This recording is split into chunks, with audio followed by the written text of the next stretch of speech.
Les informamos que se transmite simultáneo Radio Globo, canal hondureño de televisión CHTV a nivel nacional. Usted tiene el derecho a saber el contenido de la información que se encuentra en organismos y funcionarios gubernamentales. Esta información ha sido obtenida con los dineros de los contribuyentes. Pertenece al pueblo. Le saluda Ever García, Cristian Maradiaga, el compañero Ramón Ochoa y un servidor Carlos Paz López. Le informamos que puede hacer uso de las líneas telefónicas 2221-6800, 2221-6801. Esas son las líneas para nuestros oyentes, también para nuestros televidentes a nivel nacional. Y estimado oyente y televidente, entérese usted, el profesor Jairo Vados, una persona mayor y que hemos visto por muchos años en la lucha magisterial, en esas calles, demandando sus derechos, manifiesta que han manoseado los fondos de los profesores afiliados al Colegio de Profesores de Educación Media. El sacrificio, la austeridad de los años 70, de los años 80, de los años 90, la nueva dirigencia, estamos hablando de ya la dirigencia del año 2000, pero en la práctica, en los últimos 12, 15 años, ha despilfarrado a manos llenas los recursos, los fondos, las aportaciones de ese profesor, profesoras y profesores que dan clases en algunos lugares que cuando estamos en periodo de tormentas pasan meses aislados de las ciudades porque no existe cómo transportarse. Pero escuchemos, el profesor Vados. Bien, me relataba que usted en sus años mozos anduvo junto con nosotros aquí pintando mantas en este salón tan lindo que se mira ahora. ¿Cómo cuidamos nosotros el patrimonio del COPEN? Había un voluntariado que no se pagaba. Tratamos de economizar, de no hacer gastos superfluos, de no manosear el dinero de nuestra organización para asuntos muy personales. Se dilapidaron fondos a manos llenas. A muchos nos dio lástima, a otros nos dio cólera de ver el despilfarro que se hizo del patrimonio del COPEN.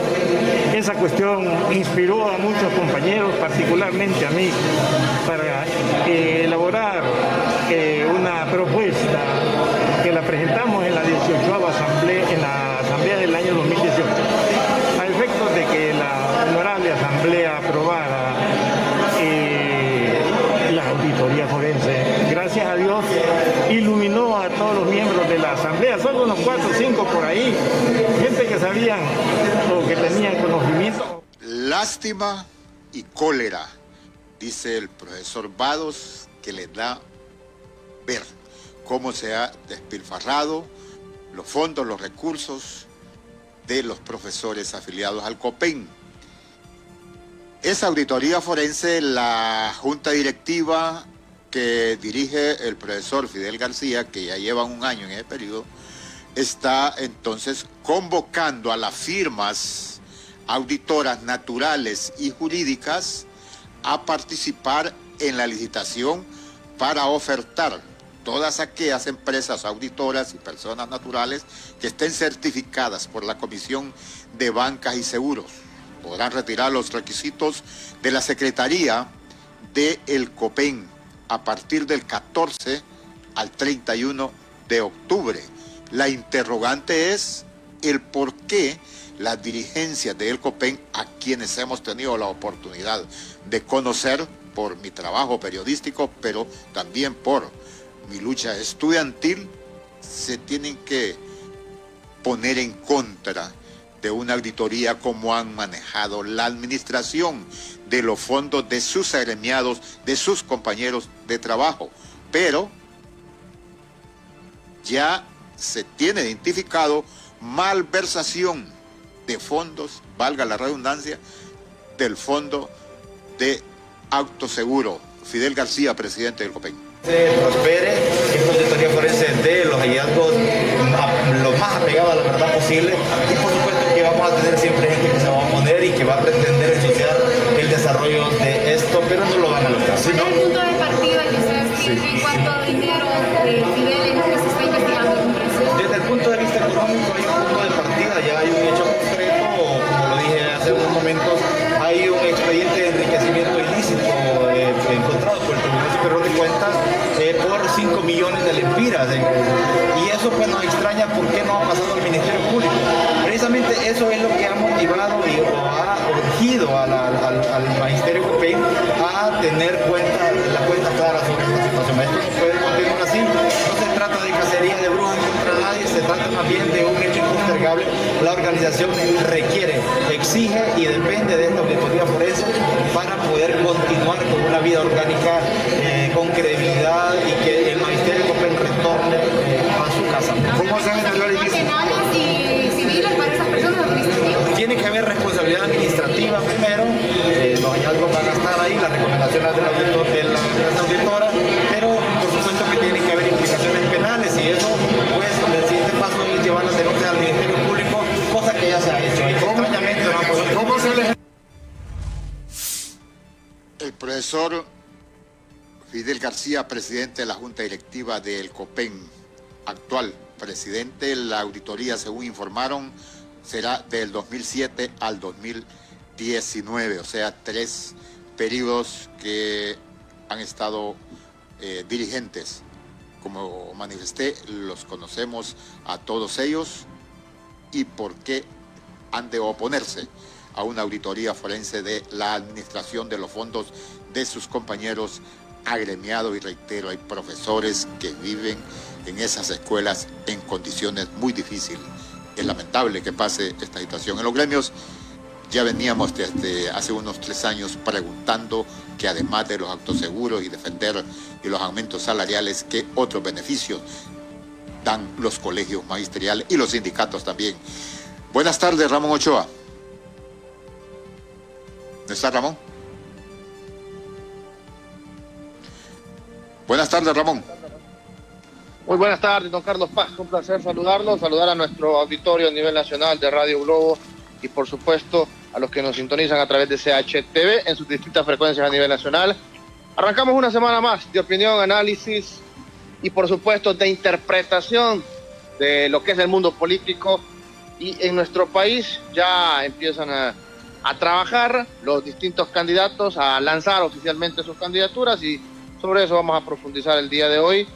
El Partido Liberal es el partido con más candidatos hasta el momento, y ayer se dio el lanzamiento ya oficial de don Yanni Rosenthal Hidalgo. Así es, Ramón. Cristian, si está nuestro entrevistado de hoy, le damos paso. ¿No está todavía? Entonces tomamos lo siguiente de Diario Digital El Pulso, y también escuche usted: el pastor Mario Tomás Barahona ha solicitado al Congreso Nacional de la República que desaparezca el Estado laico por un Estado cristiano. O sea que José Dionisio de Herrera, don José Cecilio del Valle, Francisco Morazán, Montesquieu, John Locke, Emmanuel Kant, de los clásicos de la libertad, al carajo pues, para el pastor Mario Barahona. Y fíjese que acá se le está olvidando, cuando él dice que debe ser en un Estado cristiano, que el mismo cristianismo católico protestante tiene otra corriente muy fuerte, muy grande, de creyentes, de adeptos, que son los cristianos ortodoxos. O sea, de ahí venimos, pastor Mario Barahona, del Estado teocrático, no cristiano, sino que del Estado teocrático, donde primero la teología dominaba el pensamiento. 1000 años cautivo el pensamiento. Quiere que retrocedamos.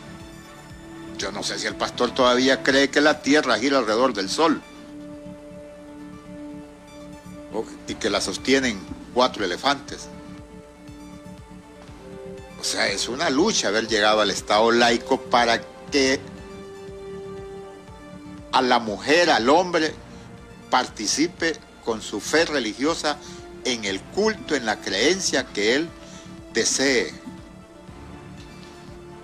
El libre albedrío es lo que se plantea ahí.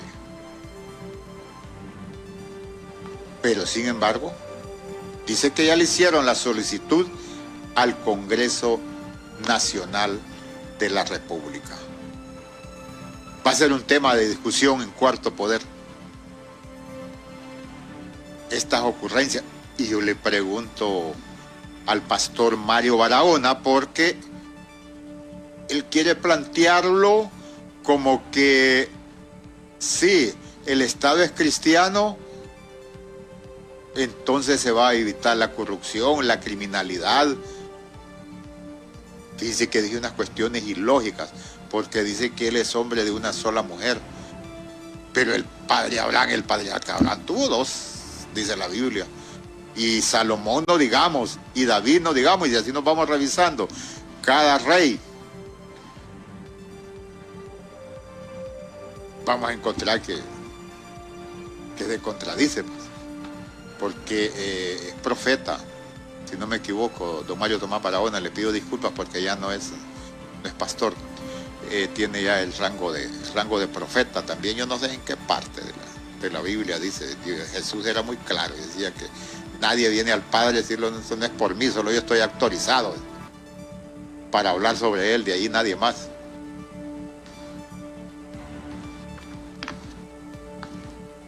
Ya tenemos y le agradecemos al ingeniero y diputado Juan Carlos Elvir. Buenas tardes, diputado, gracias por estar en Cuarto Poder. Estamos radio y televisión, le informamos porque la última vez platicamos solo para Cuarto Poder en CHTV. Buenas tardes, bienvenido, diputado Elvir. Muchas gracias por la oportunidad y siempre a sus órdenes en lo que pueda ayudarle o contribuir. Pues ahí inicio consultándole, sé que no es para eso que nos invitó el compañero Raúl Oquelí, esa solicitud que dice el profeta Mario Tomás Barahona, que le han hecho al Congreso para que desaparezca el Estado laico, partiendo de que es un principio fundamental, la libertad, y que surge con la doctrina del liberalismo. Bueno, en primer término, yo creo que estos son temas mediáticos distractores. Siento que hay temas mucho más importantes que discutir en este país en el marco de la crisis que tenemos. Y digo crisis no solamente económica, sino que crisis institucional y de credibilidad de las instituciones en el marco de lo que hemos llamado democracia en este país. Si está el compañero Ramón Ochoa, también nos acompaña Ramón Ochoa por la vía telefónica, honorable diputado Juan Carlos Elvir. Sí. Ramón. ¿Dónde está Ramón? Entonces le consulto su evaluación, lo vimos anoche en la presentación de la precandidatura de don Yanni Rosenthal Hidalgo, así en un par de minutos su valoración, honorable diputado Elvir.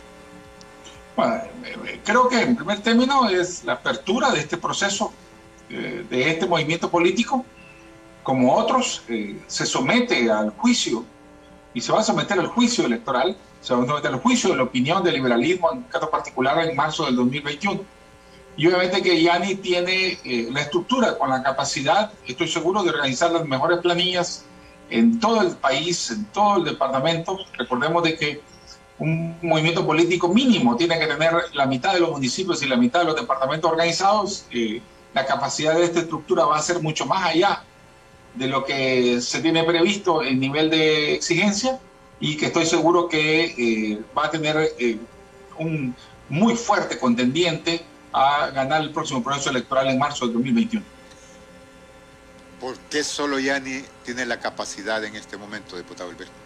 No, la pueden tener otros, pero hay un factor que en la política tiene que entenderse. Primero, el recorrido. Que en este proceso electoral interno va a ser de vital importancia organizar lo que corresponde a la estructura de la membresía del voto duro, que le dejamos llamar. ¿Qué es lo que significa eso? La identificación de todos los líderes comunitarios, aldea por aldea, en los 298 municipios, para ver la manera de agenciar la mayor cantidad y tener capacidad de poderlas convocar al proceso electoral. Fíjese que yo he llegado a la reflexión que ese voto duro apenas llega a ser 1 de cada 10 electores en edad de votar con cédula de identidad, y con eso barre los procesos electorales internos. Yo muchas veces le he preguntado a un ciudadano cualquiera, un ejemplo, una persona que no lleva mucho estadística, de cuántos votos necesita, de 10 personas en edad de votar, ¿cuántos necesita usted para ganar un proceso electoral interno? Solo necesita 1 de 10. Eso significa que es el voto duro, la membresía, el que se motiva cuando mira la bandera rojo-blanco. Y obviamente que a través de eso, convocarla es parte de la capacidad que tiene que existir en los líderes en los diferentes ámbitos. Y porque no solo se trata de llenar planillas. Aquí he visto yo movimientos políticos en el pasado que lo que hacen es sacar la fotografía de un alcalde, vicealcalde y el resto de las cédulas del registro de las personas con el código del municipio. Llenan las planillas, cumplen el requisito, pero a la hora de la contienda electoral los votos son mínimos. Y entonces aquí no, aquí está concursando para ganar y ganar contundentemente. El compañero Ramón Ochoa también nos acompaña en la entrevista. Ramón. Sí, muchas gracias, don Carlos Paz. Saludos al diputado Juan Carlos Elbir. Creo que hay mucha expectativa, o había mucha expectativa el día de ayer, de cómo iba a ser el lanzamiento de don Yanni Rosen, tal cual iba a ser su mensaje. Pero al final creemos que fue un mensaje sencillo, quizás con elementos que siempre hemos escuchado dentro de la política tradicional en nuestro país, hablando de elementos básicos de seguridad, hablando de corrupción, pero no escuchamos el mensaje contundente que quizás gran parte de la oposición en estos momentos quisiera escuchar, diputado Elbir, por parte de un candidato presidencial. Y es que, bueno, el fuera-jo, usted sabe que se ha mantenido constantemente, quizás el fuera-jo no es parte de una propuesta política, pero siento que la oposición quería escuchar ese elemento de choque en contra de un gobierno pues que nos tiene en una situación muy difícil, y no se le escuchó ese elemento a don Yanni Rosenthal. ¿Será que no va a ser parte de esa campaña hablar y criticar la gestión del actual gobernante Juan Orlando Hernández? Bueno, creo que hablar y no criticar es no participar. Yo estoy seguro que en la medida que vaya avanzando se va a ir haciendo el planteamiento correspondiente que usted demanda. Pero hay una cosa que tenemos que entender todos nosotros. El paso en estos momentos es la unificación del partido, dentro del partido.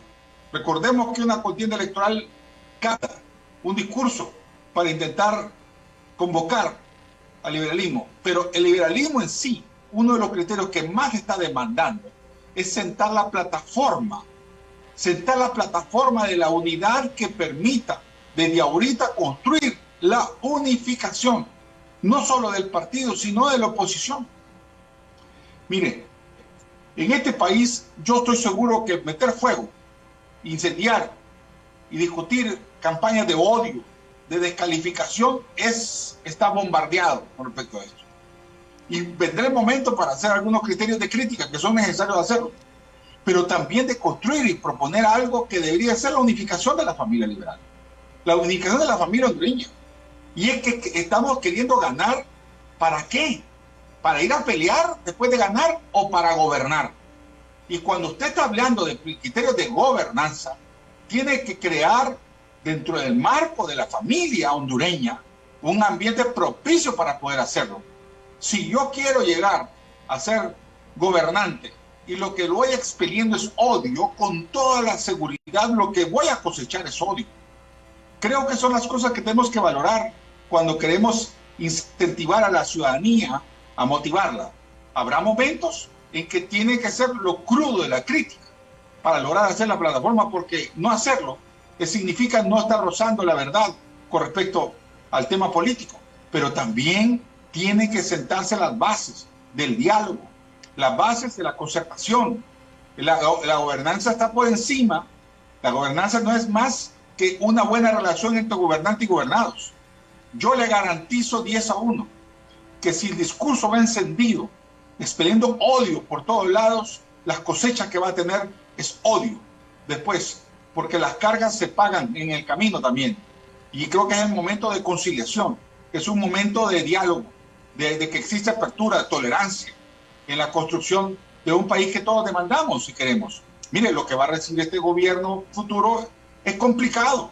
Miren los indicadores en el tema de lo que está pasando en la deuda externa, lo que está pasando en la situación económica.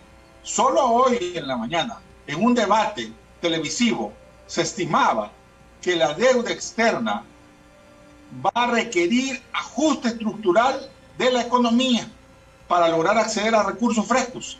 Estábamos en el debate de esa emisión, a la cual, por cierto, su servidor se opuso y otros compañeros nos opusimos, en referencia al tema de los 850 millones de dólares de bonos soberanos, que estamos hablando de que hace poco se acaban de emitir 300, que se estaban emitiendo 1.300.000, que de los 2.500 millones de dólares autorizados llevaban 2.150.000, y obviamente que son para cubrir los baches, los orificios fiscales que se están generando con la caída tributaria del 40%, y con lo que va a heredar este gobierno.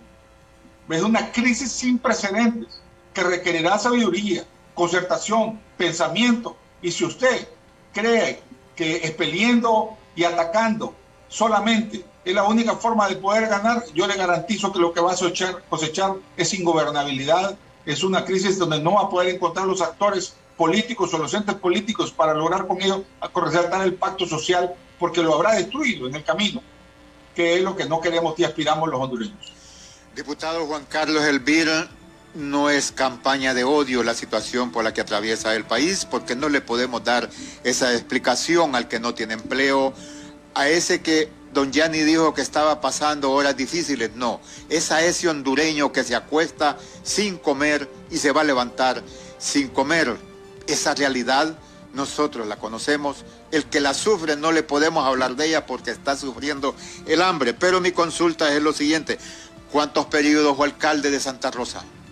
2 periodos, de 1998 al 2006. Al 2006. Entonces no lo alcanza, porque como diputado es primer periodo, ¿va? El primer periodo. Diputado Juan Carlos Elbir, don Gianni Rosenthal Hidalgo manifestó que la corrupción es el cáncer que tiene enfermo a Honduras. Pero hay liberales de alto nivel, dirigentes del Central Ejecutivo, señalados en Planeta Verde, señalados en Pandoro, incluso que la campaña del 2009 se la pagó el Partido Nacional a través de la SAC al Partido Liberal. Eso va a salir en una campaña.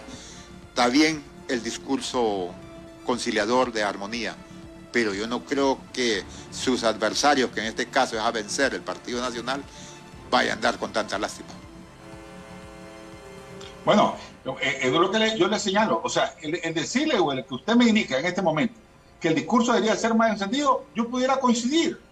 Pero lo que le quiero dar como argumento yo es que no es el único instrumento para poder captar el pensamiento de la ciudadanía. Tiene que ser una crítica también constructiva, institucional, entendiendo en algo que está pasando en el país, y es el hecho de que la gravedad es estructural.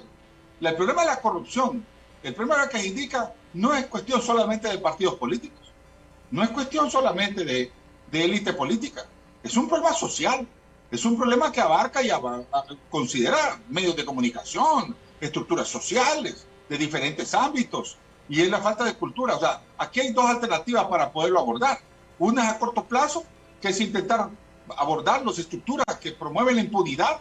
Dentro de ellas está el Congreso Nacional, dentro de ellas están los entes aplicadores de justicia, Fiscalía, Tribunal Superior de Cuentas, lo que corresponde al Poder Judicial, pero con el entendido de que querer hacer un proceso.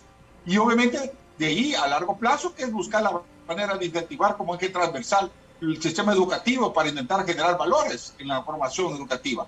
Creo que el problema es grave, es un problema que no es fácil de abordar y requerirá más de una presentación de un gobierno. Pero también, yo invito a algo.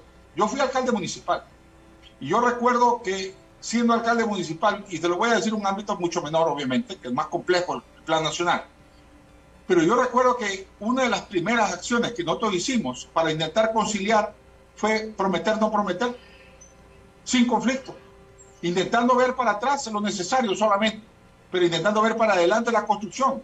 Y nos dio resultados en el sentido de la capacidad de convocatoria de los sectores. Yo sé que las necesidades en estos momentos son, y los parámetros que estamos hablando son tremendamente complejos, complicados para cualquier gobierno.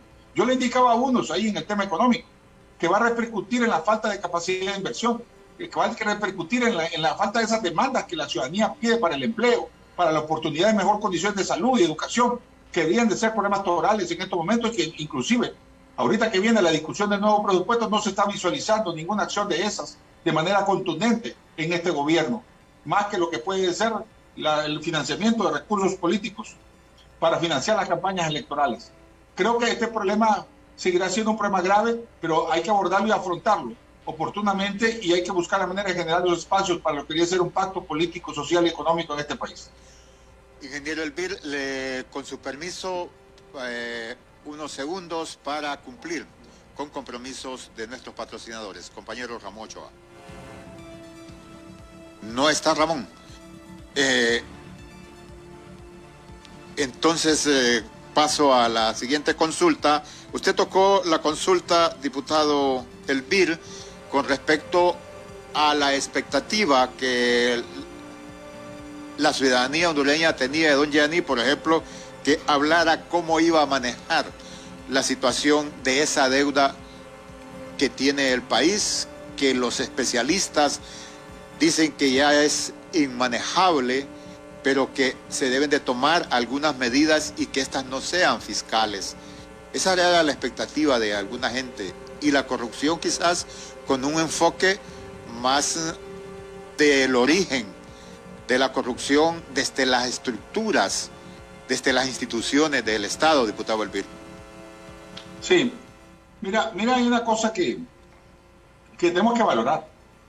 Gianni acaba de venir al país, acaba de regresar al país, hace apenas 30 días, y en 30 días se ha levantado un revuelo político, algo positivo, porque genera y despierta expectativa, y aviva el ambiente político. Yo estoy seguro que hasta los que lo critican les ha levantado las orejas, hasta los call centers les han levantado las orejas.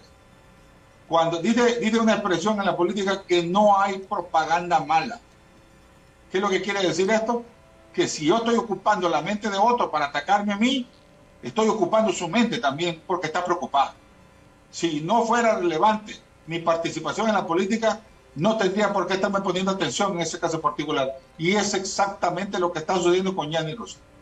Es exactamente lo que está pasando con él, que ha generado la expectativa con respecto a las injusticias que sucedieron a partir del 2015, con la aseguramiento, incautación prácticamente de gran parte de sus bienes, y que obviamente de manera injusta generan todo un sentimiento que él está en disposición de perdonar a cambio de buscar la manera de sentar las bases de un país que requiere reconciliación en estos momentos. Creo que en estos momentos cualquiera podría estar sintiendo que esta persona lo primero que está pensando es en ir a vengarse de las acciones injustas que le hicieron, que sin ningún juicio les expropiaron alrededor de $500 millones en bienes a su familia y a sus socios, pero que obviamente no vienen con ese criterio de venganza, vienen con un criterio de reconciliación, vienen con un criterio de reconstrucción y de formar equipos humanos con todas las fuerzas políticas después del proceso electoral interno, para lograr con ello generar la plataforma que permite el rescate y protección del voto. Porque muchos demandan y dicen que quieren la unidad de la oposición, pero no saben cómo hacerlo. No saben cómo unificar los criterios de confianza que se requieren para sentar las bases. Y algo importante que debería entenderse: sentar las bases de la oposición y ganar una elección no es el fin que se pretende. Se pretende un buen gobierno, y un gobierno que desde el primer paso genere expectativas y entusiasmo en la ciudadanía para que la hondureñidad deje de emigrar, para que se incorpore la función de colaborar y que generemos los espacios de gobernabilidad en todos los ámbitos para lograr con ello sentar las propuestas de reforma que se requieren en la estructura del gobierno.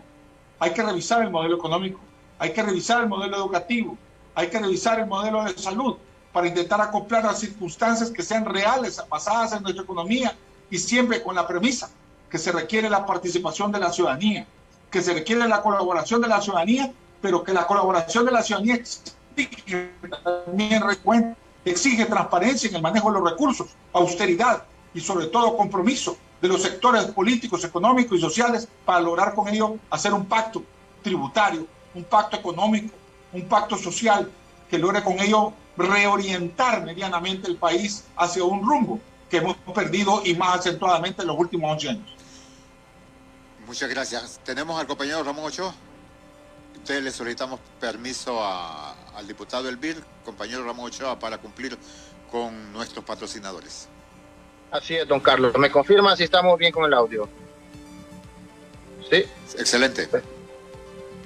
Ok, así es. Le recordamos a la población que llegamos por cortesía de Sanigel, que es el primer sanitizante de manos fabricado en el mercado hondureño. Recuerde que Sanigel no maltrata sus manos porque contiene sábila y glicerina, que más bien suaviza sus manos, no lo deja pegajoso como otros gel que usted puede encontrar en el mercado. Además cumple con los requerimientos de la salud, 70 grados de alcohol y más del 99.9% de bacterias y virus en segundos. Sanigel para sus manos y para los artículos, para los objetos, para las puertas, para el dinero, para desinfectar la ropa, utilice Sani Solución en varias presentaciones. Los encuentra en pulperías, farmacias y supermercados de su preferencia a nivel nacional. También queremos darle una buena noticia a usted que recibe remesas de sus familiares que viven en el extranjero. Banco Atlántida presenta remesa en línea, que es la nueva forma de cobrar la remesa sin salir de casa a través de su aplicación Atlántida Móvil desde el celular o ingresando a www.bancatlan.hn en Atlántida Online, y al seleccionar la opción pago de remesas, la deposita directamente en su cuenta de ahorros. Si aún no tiene una cuenta de ahorros o el usuario de Atlántida Online, descargue la aplicación Atlántida Móvil, seleccione activa tu banca digital y cobre su remesa sin salir de casa. Banco Atlántida, imagina, cree, triunfa. Banco Atlántida, el banco líder en bancarización digital de Honduras, presenta a sus clientes retiro en ATM sin tarjeta. Si la persona necesita enviar dinero, solo debe ingresar a Atlántida Móvil o Atlántida Online, seleccionar retiro sin tarjeta, completar los pasos y enviar el código de seguridad a su familiar o amigo. Y para retirar, el remitente deberá acercarse a un ATM o multi-ATM Atlántida, seleccionar retiro sin tarjeta, ingresar los dos códigos de verificación, el que recibió en su celular y el que fue proporcionado por el remitente. Y así de fácil podrá utilizar este increíble servicio sin necesidad de una tarjeta de débito. Además, es importante destacar que para disfrutar de este y más de los múltiples servicios digitales de Banco Atlántida, los usuarios deberán descargar Atlántida Móvil, activar su banca digital y crear su usuario. Banco Atlántida, imagina, cree, triunfa.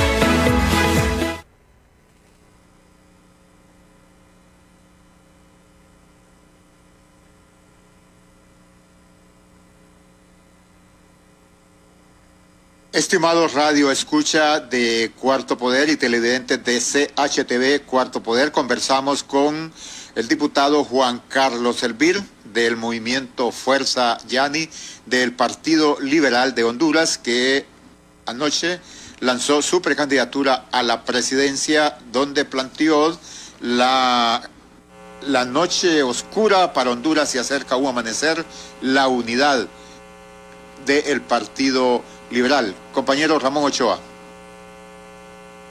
¿No está Ramón en línea? En efecto, don Carlos, acá estamos, don Carlos. Mire, hay un elemento, todavía está el diputado Juan Carlos Elvir para consultarle. Correcto. Diputado, mire, dentro de esas propuestas que quiere escuchar la población, quizás la palabra cambio, renovación, nuevas ideas o ver nuevas caras, es un elemento que esperan. ¿Se podrá cumplir con esta demanda de la población dentro del movimiento llanista, viendo que en la mayoría de departamentos pues van personas que tienen no muchos años, muchas décadas de navegar en la esfera política de nuestro país. Hay espacio dentro del llanismo para ver esas verdaderas caras nuevas, no como lo que hemos escuchado en los discursos eternamente, que son los movimientos del cambio, que son los movimientos de la renovación, pero al final miramos las mismas caras. ¿Se va a poder cumplir con esta demanda, diputado Elvir? Fíjese un fenómeno que pasa en el esquema político nuestro, que es primero el huevo o la gallina. Yo creo que aquí en nuestro medio mucha juventud y la gente en el espacio, la falta de cultura cívica provoca de que la ciudadanía no participe en el tema político. Mira la política como algo que no es de mucho valor y determina en un momento no participar en los procesos electorales, porque jugar en la política en nuestro medio es quemarse, es agotarse, es un proceso bastante delicado. Y ese es el efecto de la sociedad. Eso no es un problema del Partido Liberal, es un problema de todas las fuerzas políticas. Fíjese Libre, que es un partido relativamente nuevo, con apenas 10 años de vigencia, y empieza a tener los efectos de esas circunstancias, que es el caudillismo, que es la falta de liderazgo y renovación con respecto a ello. O sea que hay un problema estructural en la sociedad, que es lo que demanda. Ahora, ¿cómo lograr en el marco de ese escenario criterios que a veces no son exactamente los deseables, pero sí los posibles? Y en ese base, el primer criterio debe de pasar por el tipo de liderazgo que tiene que estructurarse y pensarse. Primero, con el entendido de que hay sueños que son posibles, pero de esos vamos a buscar los deseables y vamos a buscar lo que más factiblemente puede aplicarse en este criterio. Yo he visto en los últimos años, si analizáramos nosotros, post-Mitch, un joven de 25 años ha visto aquí pasar la crisis institucional del huracán Mitch y las reformas estructurales que pasaron después de la propuesta de los acuerdos de Estocolmo, con el plan de reconstrucción que nunca se cumplió. Vimos la condonación de la deuda los años subsiguientes. Vimos el golpe de Estado en el 2009. Hemos visto una reelección ilegal, violentando la Constitución de la República, los trastornos que han generado, y de remate concluimos con una pandemia. Y venimos en esta crisis institucional. Una persona joven, ¿qué expectativa puede tener cuando todo lo que ha visto en esos 25 años de su edad es malo? No conoce ninguna etapa buena dentro del esquema político nuestro. Y eso obviamente tiene tendencia a deformar un pensamiento de que no puede haber posibilidades de generar un cambio con respecto a ello. ¿A qué cambio podemos aspirar? Es la parte importante que hay que intentar construir. Yo siento que hay que buscar la manera de establecer bases priorizando los aspectos más fundamentales que puedan servir a mediano plazo de impacto. Un ejemplo, el primer paso que tiene que intentar hacer un gobierno, si yo quisiera penetrar en el imaginario colectivo de la ciudadanía, es el tema de generación de empleo. Y para buscar la manera de generación de empleo no podemos seguir teniendo un gobierno tan cabezón con un cuerpo tan delgado, que es el resto del país. Pues necesitamos reducir y generar creatividad suficiente para que esos fondos limitados que el gobierno tiene en alguna medida no solo sean para pagar los salarios y sueldos, sino que haya capacidad de poder invertir en la activación de la economía a través de la empresa privada, a través de las pymes, y buscando la manera de generar ese banco del segundo piso al primer piso para generar el beneficio económico que ha costado tanto llegar a través de las estructuras sociales de la economía, para generar el acceso al crédito, para generar un banco de inversión de mejor nivel en las pymes y que a través de eso se genere masivamente empleo. Buscar la manera de reactivar aquellos sectores agrícolas que pueden tener no solo la capacidad de productividad, sino que también de aquellos factores que puedan permitir el valor agregado de esos productos previo a las exportaciones. Y obviamente que intentando priorizar sectores que generen la oportunidad de empleo para buscar la manera de no seguir exportando mano de obra, que es el grave problema que está pasando en nuestras comunidades. Usted va a comunidades al interior del país y lo que están viendo son ancianos y mujeres. No está viendo la mano de obra de los hombres, porque son los que migran en primer plano para lograr con ellos generar ingresos. Y obviamente que a través de eso buscar la manera de priorizar algunos aspectos que logren incentivar la inversión en acciones sociales con un alto componente, intentando llamar a la banca, que cada vez más es necesario, hacia un criterio más social, y generando una carga tributaria también que no sea tan grosera, tan fuerte, como lo que está pasando en estos momentos y que reactive la economía en el país. Creo que hay aspectos que tienen que priorizarse y la generación de empleo debería ser una de las primeras. La reestructuración y el replanteamiento del sistema educativo, pero obviamente sin atropellar a los grupos gremiales. El tema de salud igualmente, sin atropellar a los grupos gremiales, intentando establecer mecanismos. Creo que es una oportunidad, dado que la crisis nos conlleva a dialogar y a encontrar con creatividad los espacios que permitan gobernanza. De lo contrario, el próximo gobierno será un periodo sumamente crítico. Los efectos de la deuda externa en estos momentos, de esos fondos soberanos que se acaban de aprovechar ahorita, que están emitiendo, de los demás criterios del mal manejo del presupuesto, van a tener un efecto muy fuerte en el 2022 y de ahí para adelante, y esto puede significar una recesión sostenida, prolongada, que genere desaliento más de lo que ya existe en la ciudadanía en nuestro medio. Muchas gracias, honorable diputado Juan Carlos Elvir, Movimiento Fuerza Yani, Partido Liberal. 30 segundos para dirigirse a la nación hondureña. Sí, gracias por la oportunidad. A veces me preocupa mucho cuando estamos en esta propuesta. Me gustaría a mí ir razonando algo que hemos venido insistiendo en el movimiento, que es de vital importancia. Primero, definir esa estrategia a corto plazo de lo que es la incentivación de la ciudadanía para participar en el proceso electoral, pero inmediatamente ir razonando qué vamos a hacer en el ejercicio del gobierno, porque no solo se trata de ganar el proceso electoral, se trata a corto plazo de tener acciones contundentes que logren a través de eso mejorar la percepción de la ciudadanía respecto a sus instituciones y obviamente mejorar con ello la gobernanza y el respeto de la ciudadanía a las mismas. Muchas gracias por la oportunidad. Muchas gracias al diputado Juan Carlos Elvir, bancada del Partido Liberal, y inmediato hacemos comunicación con el abogado Arístides Mejía, que ayer pues ya nos enteramos que también se desiste de su precandidatura a la presidencia de la República y se une a Fuerza Yani del Partido Liberal. Buenas tardes, abogado, gracias por atendernos.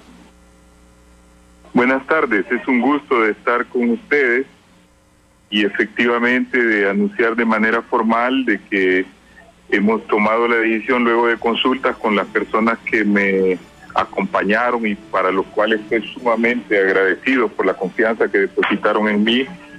Me acompañaron a lo largo de 6 meses de arduo trabajo antes de que llegara la pandemia en la armazón, si se podría decir, de una corriente que pudiera ser una propuesta importante de unidad y de retorno para que el Partido Liberal pueda volver al poder y ofrecer una alternativa al país democrática, volviendo al Estado de Derecho, reconstruyendo las instituciones que han sido destruidas por esta gestión de un partido autoritario o de un grupo de personas autoritarias que dominan al Partido Nacional y que han indudablemente creado los peores abusos que se pueden conocer en todo sentido, y eso ha conducido a un mayor empobrecimiento de la población, al desprestigio del país y a un saqueo desmedido, ¿verdad? Digo desmedido porque no debería haber ninguno, pero nunca se había visto algo así.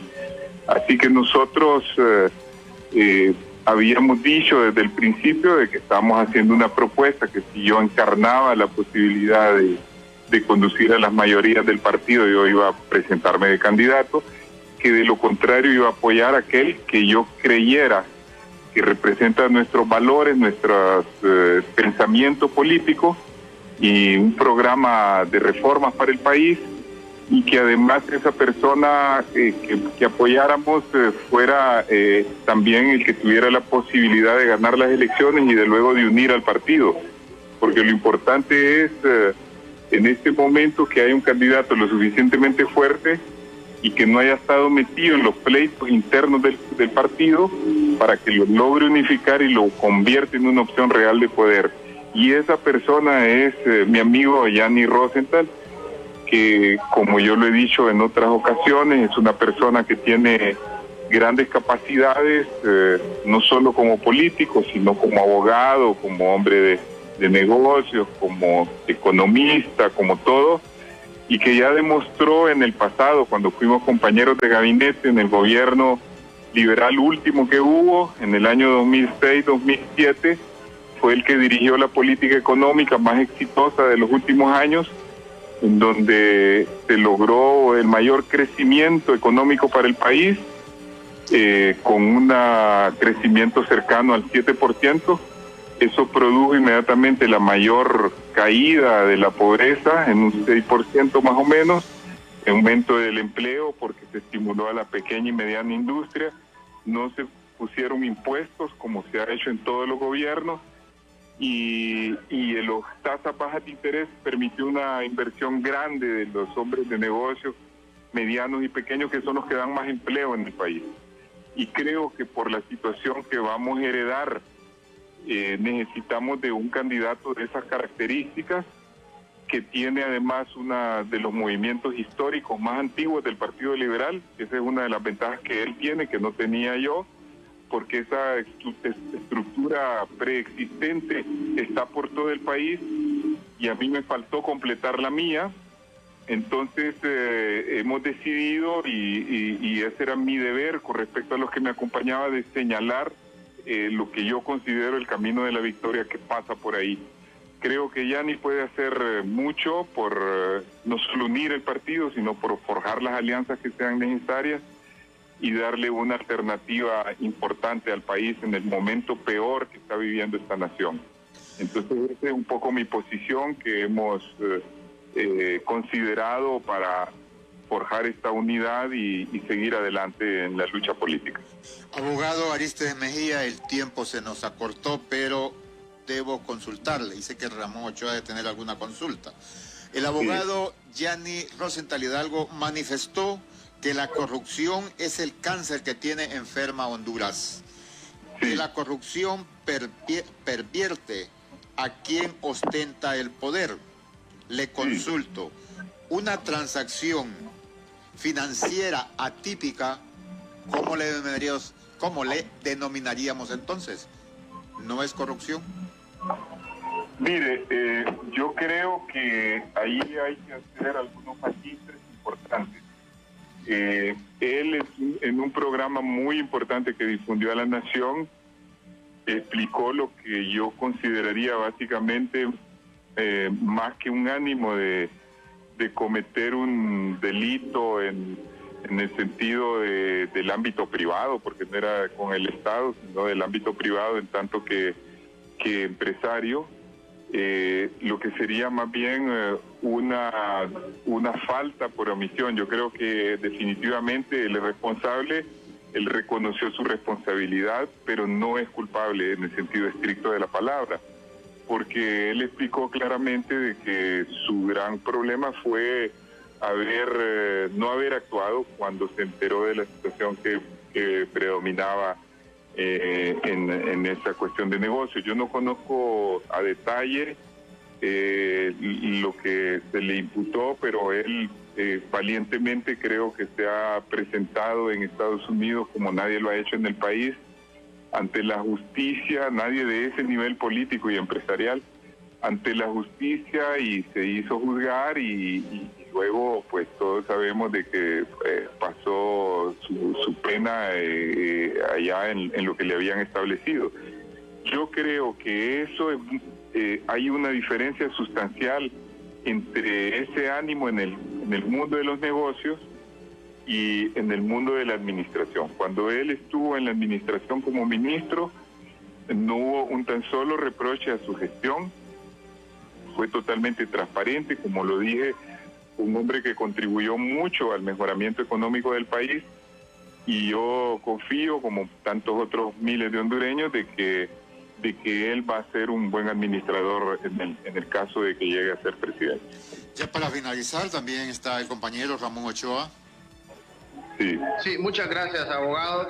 Siempre en este espacio hemos considerado sus opiniones muy mesuradas, aunque usted es militante, y en este caso pues es militante de la corriente llanista, pero quiero que nos explique ya para finalizar cómo está la situación en general del Partido Liberal. ¿Cómo mira usted las otras candidaturas? Mire, ayer yo lo que pude observar, que de esa docena de televisoras que transmitieron el lanzamiento de don Yanni Rosenthal, pues muchas de ellas, no sé si fue espacio pagado por él o fue colaboración de ellas, pero lo cierto es que muchas de esas compañías televisoras están con Yanni, los dueños, incluso muchos de ellos van dentro de sus planillas. Entonces, esto le da un indicio que va a haber una fuerza empresarial impulsándolo.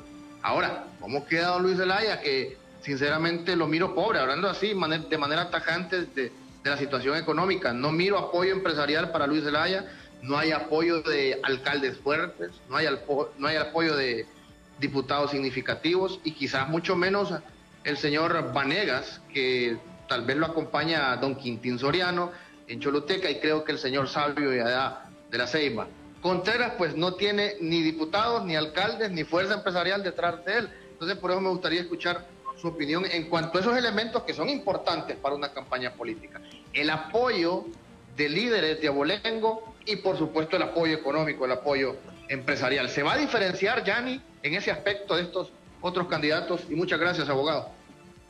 Sí, efectivamente, usted sabe que el Partido Liberal es un partido que hace reformas en el país, que es un partido que es representativo de todos los sectores de la sociedad, por lo tanto nos interesa en una candidatura tanto el lado social, tener el apoyo del sector popular, el sector organizado o el sector de sociedad civil, si se quiere, pero además tener el apoyo del sector empresarial, que es muy importante, y esa credibilidad sí existe, en el caso de Yanni, en menor medida de los otros contendientes, como usted bien lo ha señalado. Yo creo que todos los espacios, no estoy en este programa yo, pero casi todos los espacios supongo que fueron otorgados de forma voluntaria por esos empresarios de la televisión.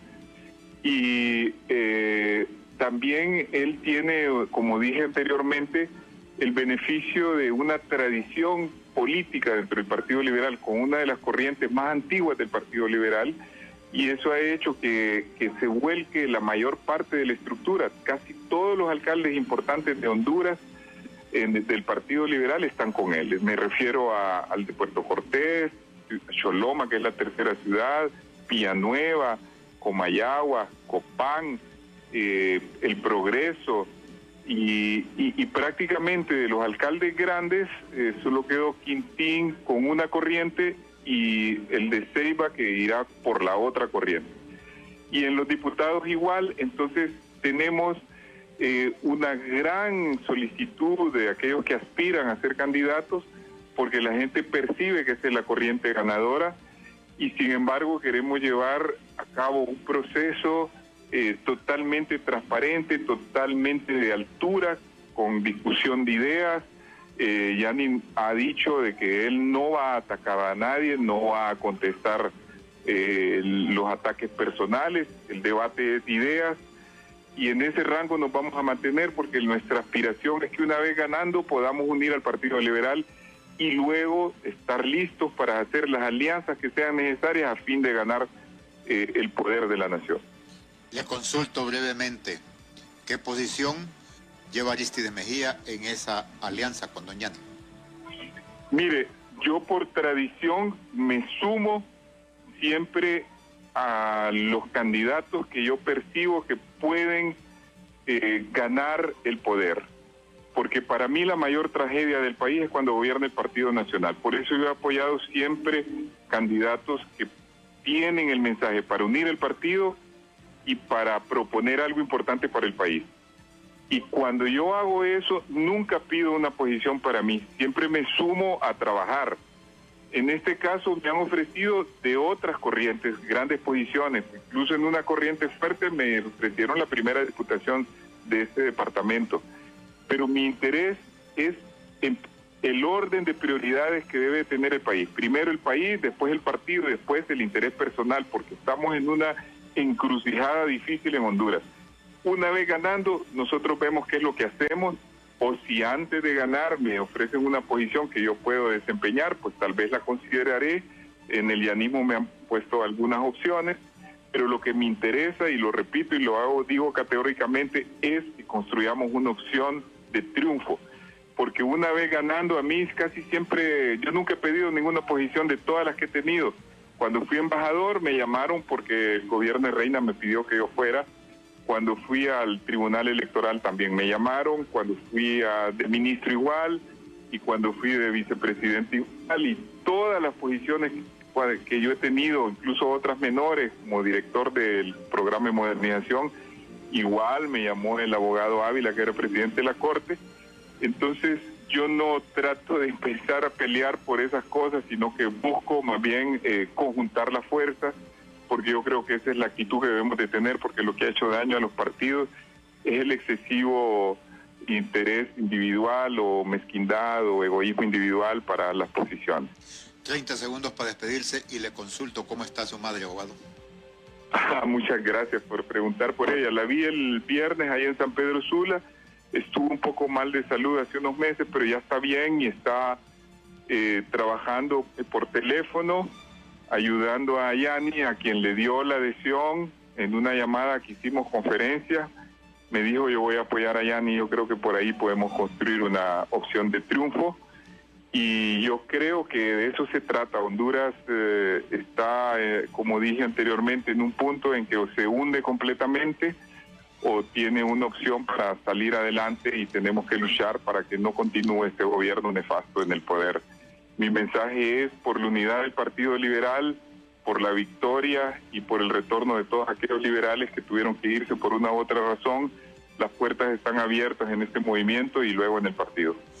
Muchas gracias al abogado Aristides Mejía, hasta hace unos días precandidato del Partido Liberal, ahora sumado a Fuerza Yani del mismo instituto político, y le consultaba porque conozco a su madre, es doña Orfilia Carranza de Mejía. Le agradecemos, compañero Ramón Ochoa, y a ustedes, amigos oyentes y amigos televidentes. Tengan todos buenas tardes.